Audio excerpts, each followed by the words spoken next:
tekenin dulu ya untuk kemudian nggak masuk ke ranah politik kontestasi ya. Jadi kalau saya punya pemahaman karena ini pakai perspektif Perludem, ya ini pemahaman soal bagaimana powerfulnya syarat pencalonan presiden yang menyatakan ambang batas pencalonan itu 20% kursi DPR atau 25% suara pemilu sebelumnya gitu.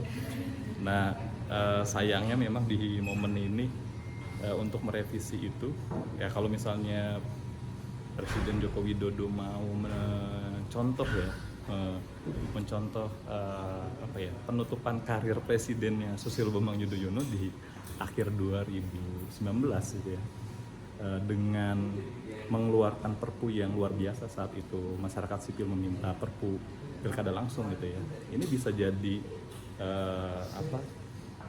warisan baik buat Presiden Joko Widodo kalau mengeluarkan perpu penghapusan ambang batas pencalonan presiden gitu. Karena yang namanya pencalonan ambang batas presiden ini udah berapa kali saya lupa ya, saya ada belasan kali ya diuji ke Mahkamah Konstitusi gitu, dan ini nggak dikabulkan siapapun hakim MK-nya gitu. Nah ini memang kalau misalnya syarat kegentingan ikhwal yang memaksa gitu ya, kegentingan yang memaksa sebagai dasar dari pengeluaran perpu gitu ya. Kalau Presiden Joko Widodo berpemahaman Indonesia lagi genting kepemimpinan nasional karena disandera oleh partai politik melalui ketentuan ini gitu ya, harusnya ya ini jadi legasinya Presiden Joko Widodo, dan yang mana ini menyambut dari aspirasi masyarakat ya. Ini terlihat dari pengajuan judicial review MK, dorongan-dorongan relawan, kemudian elektabilitas gitu ya. Yang sekarang paling tinggi elektabilitasnya Ganjar Pranowo. Kenapa kemudian partai nggak memandang aspirasi ini gitu? Salsa. Itu sih, cuman bisa di situ. Oke, tapi kalau pernyataan dia siap capres sebelum adanya deklarasi dari ketua umumnya sendiri, itu apakah menyalahi aturan atau bagaimana?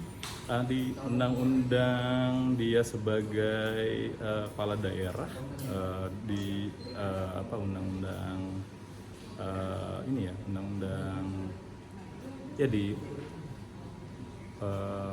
undang-undang pemilu nggak ada, di undang-undang pilkada nggak ada, di undang-undang Kementerian Dalam Negeri pemerintahan daerah juga nggak ada ya.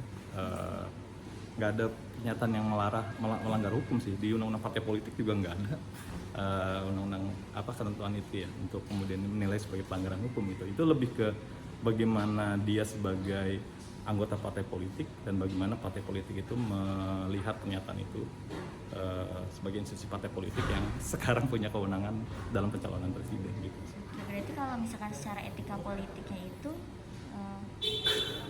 itu balik lagi ke partainya sendiri gitu ya? Iya, itu kewenangannya partai politik sih memang, karena punya kewenangan itu ya. Dan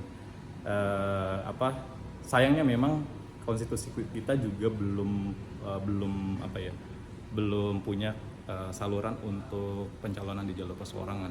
Jadi komitmen terhadap partai politik juga saat dimana partai politik itu jadi isu sekarang ya, dengan kualitasnya.